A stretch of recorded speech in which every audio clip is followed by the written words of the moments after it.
Pada part sebelumnya, Eng dan Liu masuk ke dalam makam Kastil Dogora.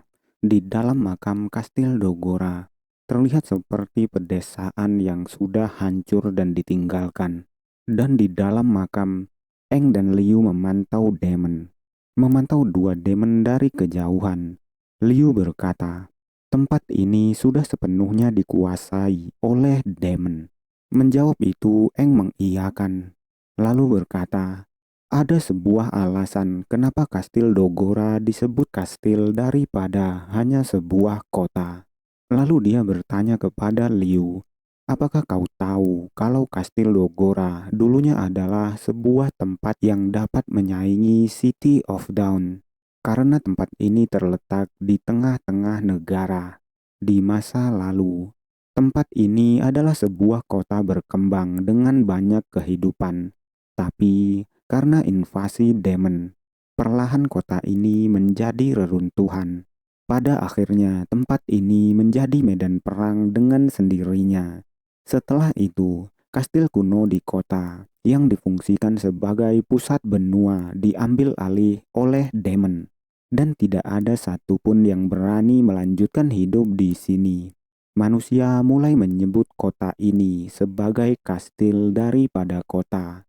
Mungkin agar mereka bisa melupakan kejayaan kota ini di masa lalu. Mendengar itu, Liu awalnya hanya terdiam, lalu bertanya, apakah kau belajar tentang kota ini sebelumnya? Menjawab itu, Eng mengangkat tangannya dan berkata, tentu tidak, itu adalah cerita yang kudengar saat kecil. Mendengar itu, Liu hanya bergumam berkata, dasar bajingan sombong. Lalu sembari berdiri, Eng mengajak Liu pergi, berkata, kita harus menemukan unique demon yang memiliki core integrasi. Kita harus menghemat energi kita dan menghindari konflik yang tidak penting. Tapi Liu dikejutkan oleh sesuatu di belakangnya. Melihat ledakan dan berkata, kelihatannya di sana sedang terjadi sebuah pertarungan yang sengit. Eng, haruskah kita membantu mereka? Tapi Eng menjawab dengan tegas berkata bahwa mereka tidak boleh membantu warrior lain. Setidaknya di sini, di dalam kastil ini, kita tidak harus memaksakan untuk membantu orang lain. Lalu Eng menghela nafas dan bergumam berkata, Liu hidup di kota Helios sejak dia masih kecil. Itulah kenapa dia masih memiliki sifat peduli sesama. Dia masih belum paham tentang betapa kejamnya dunia ini. Apakah kamu benar-benar berpikir tipe orang yang kita temui di pintu masuk kastil hanya sedikit di antara warrior lainnya? Di sini banyak lagi orang yang lebih egois dan tidak punya belas kasih. Eng menoleh ke arah Liu dan melanjutkan berkata, untuk berjaga-jaga, kita tidak boleh membantu orang lain. Tapi Eng tiba-tiba dikejutkan oleh iblis yang menyongsong ke arahnya. Iblis biru mencoba menyerang Liu. Tapi untungnya serangan iblis itu hanya mengenai tanah tempat Liu berpijak. Eng dengan sangat cepat menggendong Liu menjauh. Sedangkan Liu hanya bisa terkejut bertanya-tanya apa yang terjadi. Lalu Liu terkejut karena di tempatnya berpijak sebelumnya ada sebuah demon. Melihat mereka berdua bisa menghindar, demon itu tertawa dan berkata, kau bisa bereaksi terhadap seranganku. Serangan elemen airku tidak bersuara dan sulit untuk dideteksi. Jadi, menghindar adalah hal yang tidak mungkin. Dia adalah demon elemen air, berinti 5 dan berkor biru. Melihat demon itu sembari menurunkan Liu, Eng bergumam berkata, seorang demon berinti 5. Kapan dia ada di belakang kami? Bajingan itu kemungkinan menggunakan elemen airnya agar tetap tidak bersuara dan membuatnya dalam bentuk cair dan memanfaatkan kelincahannya untuk mendekati kami. Lalu Liu bergumam berkata, jika Eng tidak menyadari tepat waktu, kemungkinan aku sudah mati. Lalu Eng memanggil Liu dan berkata, Kita harus mengakhiri ini dengan cepat. Jangan sampai kita menarik perhatian demon lain dan juga perhatian dari warrior lain di sekitar kita. Eng mengeluarkan senjatanya dan melanjutkan. Kita harus langsung mengeluarkan seluruh kemampuan kita dan menyelesaikan semuanya dengan cepat. Merespon itu, Liu juga mengeluarkan senjatanya dan mengiyakan, lalu bergumam berkata, "Aku tidak boleh bertindak ceroboh lagi. Aku tidak ingin menjadi beban untuk Eng." Melihat Liu dan Eng yang siap bertarung, demon itu meremehkan mereka, tersenyum dan berkata, "Kalian ingin mengalahkanku dengan cepat. Seorang warrior berinti 4 dan seorang warrior berinti 1. Apakah kalian benar-benar meremehkanku? Sungguh lucu." Lalu sembari tertawa, iblis itu bergerak dengan cepat sampai terlihat seperti menghilang di hadapan Eng dan Liu.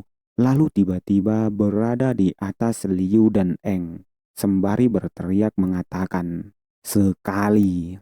Iblis itu mengarahkan serangannya ke arah Liu dan Eng. Tombak-tombak tajam mengarah ke arah mereka berdua, membuat mereka berdua terdiam bertanya-tanya. Lalu iblis itu mengerahkan serangannya dan berteriak berkata, "Mati." Serangan iblis itu meluncur dengan cepat ke arah Liu dan Eng. Tidak hanya satu, ada ratusan es yang tajam mengarah ke arah mereka berdua. Melihat apa yang terjadi, Eng berteriak ke arah Liu berkata, "Itu adalah serangan es mendekat padaku." Serangan iblis itu menghancurkan daratan di bawahnya, tapi ada sayatan-sayatan emas di bawahnya. Melihat serangannya menghancurkan area di bawahnya, iblis itu tertawa berkata, "Seorang warrior berinti 4 dan seorang warrior berinti 1. Aku bahkan tidak akan tertarik dengan kematian kalian." Lalu demon itu mendarat dan langsung dikejutkan oleh sesuatu di depannya. Dia bertanya-tanya apa itu, lalu bergumam berkata, "Kayu dan logam. Apakah itu energi elemental?" Serangan iblis itu dihalangi oleh elemen kayu dan elemen logam yang membentuk kubah, dan di dalamnya ada Eng dan Liu yang terlihat baik-baik saja. Menyadari mereka berdua baik-baik saja, iblis itu bertanya, "Bagaimana kau bisa memanfaatkan dua tipe energi elemen itu? Hanya manusia berinti 5 warrior yang bisa memanfaatkan elemen." Tapi sebelum demon itu menyelesaikan kalimatnya, Eng melesat ke arahnya dengan cepat, sembari berteriak berkata, "Selesai." Melihat Eng yang melesat ke arahnya, iblis itu terkejut, menguatkan kakinya, menghancurkan tanah yang dipijaknya, sembari berteriak berkata, "Aku akan memenuhi tubuhmu dengan lubang." Demon itu menyerang Eng dengan inti airnya sekali lagi. Melihat itu, Eng tersenyum berkata, "Elemen air, aku juga punya." Eng menggunakan elemen airnya untuk menghindari serangan demon itu, melesat ke kanan dan ke kiri, menghindari serangan satu persatu dengan sangat cepat. Melihat Eng yang sudah ada di depannya, demon itu bergumam berkata, "Dia sangat cepat."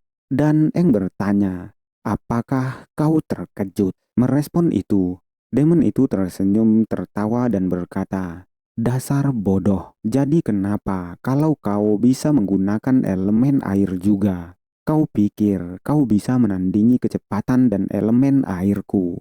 Merespon itu, Eng berteriak dengan sangat keras memanggil Liu. Dan Liu tiba-tiba sudah mendarat di punggung demon berinti 5 itu, membuat demon itu sangat terkejut. Lalu Liu menggunakan intinya, menginjak demon itu dengan sangat kuat, membuat demon itu berteriak kesakitan sekaligus jatuh ke arah Eng yang sudah siap menusuknya. Dan dengan begitu, pertarungan selesai dengan senjata Eng yang menembus tubuh demon berinti 5 tersebut. Setelah demon itu mati, inti demon itu sudah berada di ujung senjata Eng. Lalu Eng berkata, "Kerja sama yang bagus, Liu." Lalu, sembari mendarat di punggung iblis itu, Liu berkata, "Ini untuk pertarungan masa depan kita bersama." Dia mengambil inti demon itu dan berkata, "Kor biru berinti 5 milikmu. Sebagai warrior berinti 1, aku akan menggunakannya dengan baik. Jangan khawatir." Lalu sembari melihat ke arah mayat demon itu, Liu berkata, "Aku juga tidak tertarik dengan mayatmu." Setelah berhasil membunuh demon berinti 5 itu, Eng memuji Liu berkata, "Pergerakan dan kecepatanmu sudah sangat berkembang." Eng menarik senjatanya dari mayat demon berinti 5.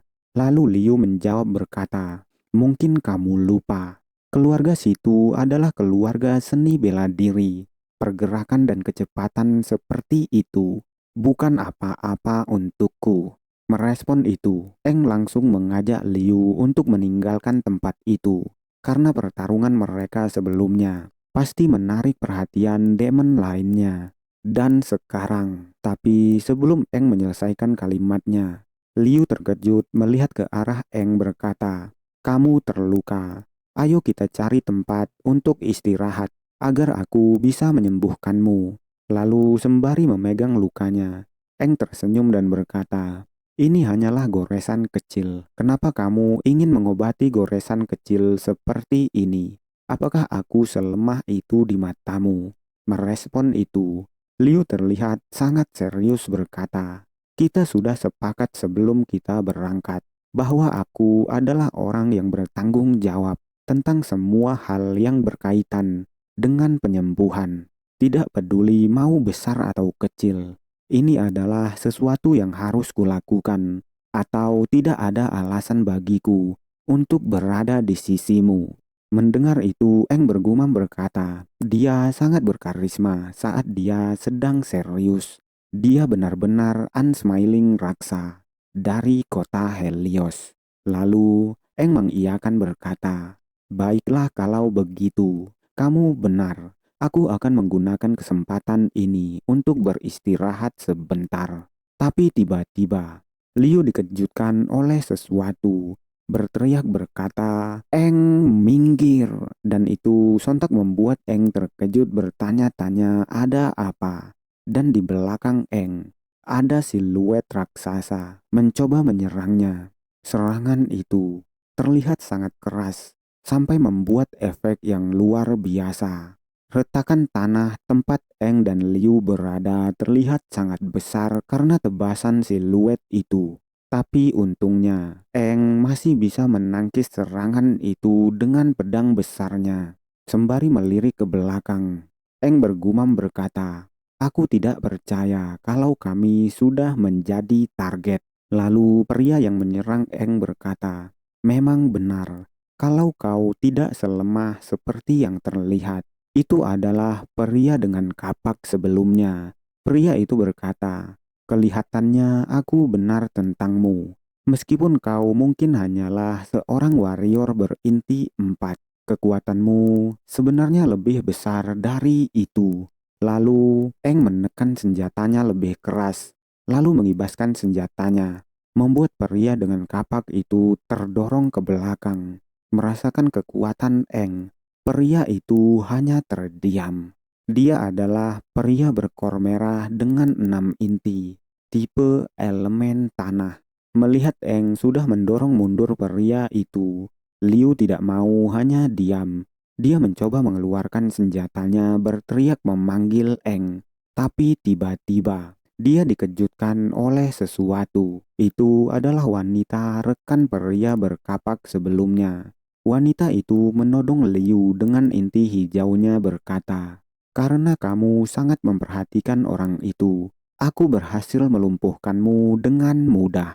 Dia adalah warrior berinti 3 kor hijau. Melihat wanita itu, Liu bergumam berkata, "Ini adalah tipe regenerasi dengan skill unik anestesiologis." Dan wanita itu berkata, "Sebagai seorang Green Core Warrior tipe regenerasi lainnya, harusnya kamu tahu situasi macam apa yang sedang kamu hadapi." Jika salah satu menggunakan skill anestesiologis yang sebenarnya digunakan untuk membantu membuat pasien tidak merasakan luka, tapi malah digunakan langsung ke arah tubuh lawan, pada akhirnya lawan itu akan kehilangan kemampuan untuk bergerak, melirik ke kanan dan ke kiri. Eng berkata, "Jadi itu kalian. Aku penasaran, kenapa aku dijadikan target padahal ini masih awal. Daripada melindungi tuan muda Uder kalian yang berharga, kalian berdua datang kemari untuk menyerang kami secara diam-diam. Apakah itu memang hal yang harus kalian berdua lakukan? Ini adalah tempat di mana banyak orang kehilangan nyawa mereka." Lalu tiba-tiba, Eng dikejutkan oleh suara seseorang. Eng menoleh dan melihat pria itu berkata, "Jadi kau tetap berlagak terlihat sok kuat, meskipun sebentar lagi kau akan tamat." Itu adalah Uder. Dia tertawa mengintimidasi dan melanjutkan kalimatnya berkata, "Apakah kau berusaha menyelamatkan wajahmu agar kau tidak mempermalukan dirimu sendiri di depan pacarmu?" Mendengar itu, Liu terlihat mematung terdiam, lalu bergumam berkata, "Beraninya dia memanggilku sebagai pacar Eng. Aku sangat marah. Lupakan, bukan waktu yang tepat untuk marah." Lalu sembari memegang wanitanya, Uder melanjutkan berkata, "Tidak buruk, sayang. Aku akan memberimu hadiah yang sesuai ketika kita kembali ke rumah." Lalu dia memegang dagu Liu dan melanjutkan, "Dan untukmu, aku akan memanfaatkan waktu untuk bermain denganmu setelah kamu melihatnya mati." Uder melihat ke arah Eng dan melanjutkan, "Sebelumnya tidak pernah ada perempuan yang pernah menolakku. Itulah sebabnya kamu telah berhasil menarik perhatianku." Mendengar itu, Liu terlihat sangat marah sampai mengeluarkan urat di rahangnya. Dan mendengar Uder, pria berkapak memanggilnya dan bertanya, "Bukankah aku sudah menyuruhmu untuk tetap bersembunyi? Aku bisa membunuh orang ini sendirian. Dan jika kau tertarik dengan perempuan itu, aku akan membawanya padamu." Merespon itu, Uder tertawa dan berkata, "Denganmu yang berada di dekatku, aku meragukan ada orang yang berani menyerang kita secara diam-diam. Tidak mungkin aku bersembunyi. Itu membuatku depresi." Lalu Uder tersenyum dan melanjutkan, "Apakah kau lupa? Aku juga berinti 5. Jadi bukankah kau sedikit meremehkanku?" Lalu tiba-tiba terdengar suara mengerikan berkata, "Tanganmu, apakah kau ingin tanganmu tidak tersambung dengan tubuhmu lagi?" Itu adalah Eng. Dia mengeluarkan aura yang mengerikan dan melanjutkan berkata, "Biasanya aku mengira kau adalah seorang berandalan playboy biasa, dan aku tidak berniat memberimu perhatian lebih. Tapi sekarang, kelihatannya kau adalah berandalan paling bodoh yang pernah ada. Aku ingin mengonfirmasi ini untuk diriku sendiri." Eng terlihat sangat marah bertanya, "Uder, apakah kau sudah melecehkan banyak wanita muda?" Menjawab itu, Uder tertawa dan berteriak berkata, "Pernyataan bodoh macam apa itu? Apa kau tetap berlagak sok keren? Kalau begitu, aku akan bermain dengan pacarmu malam ini. Dasar sampah." Mendengar itu, pria dengan kapak bergumam berkata, "Seorang tuan muda bodoh yang dimanjakan keluarganya.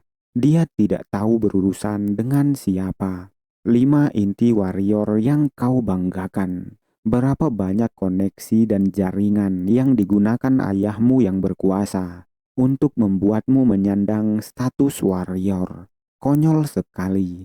Sebagai seorang warrior yang tidak pernah membunuh satupun demon dengan tanganmu sendiri, mengatai warrior lain, sementara dia merasa paling hebat.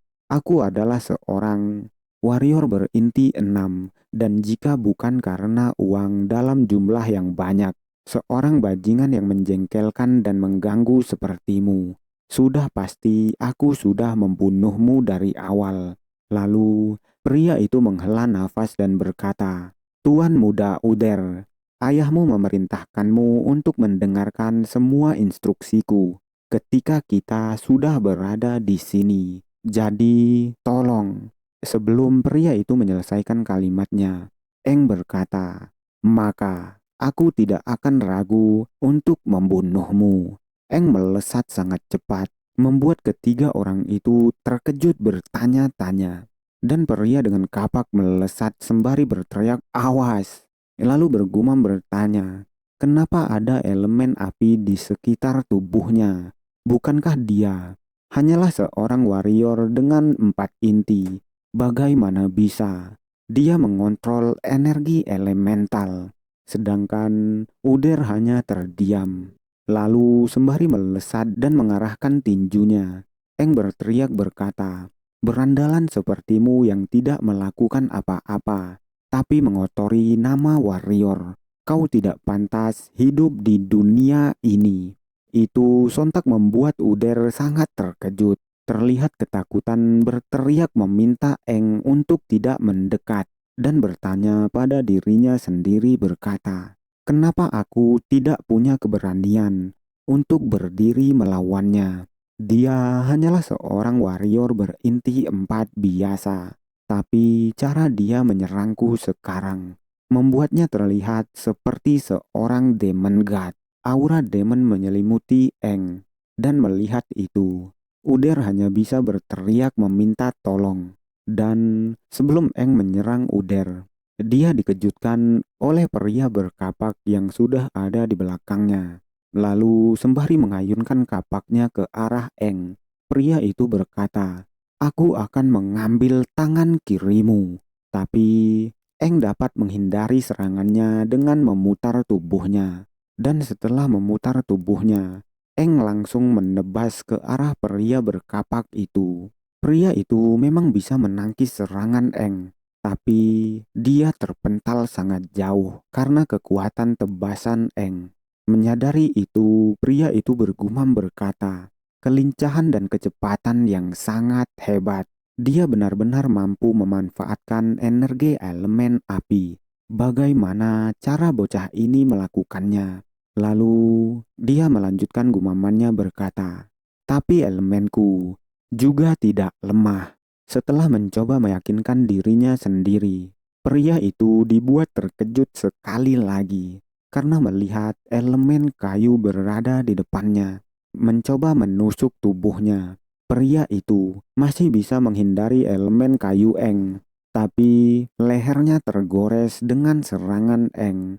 Pria itu mendarat dan bergumam bertanya, dia juga bisa memanipulasi elemen kayu. Apa yang terjadi? Tapi pria itu malah tersenyum dan berkata, sangat menarik. Aku sudah meremehkanmu. Kau pasti sedang menyembunyikan banyak rahasia. Pria itu mencoba berhenti dengan menancapkan kapaknya dan berkata, sebenarnya kau bisa memanipulasi 2 elemen berbeda.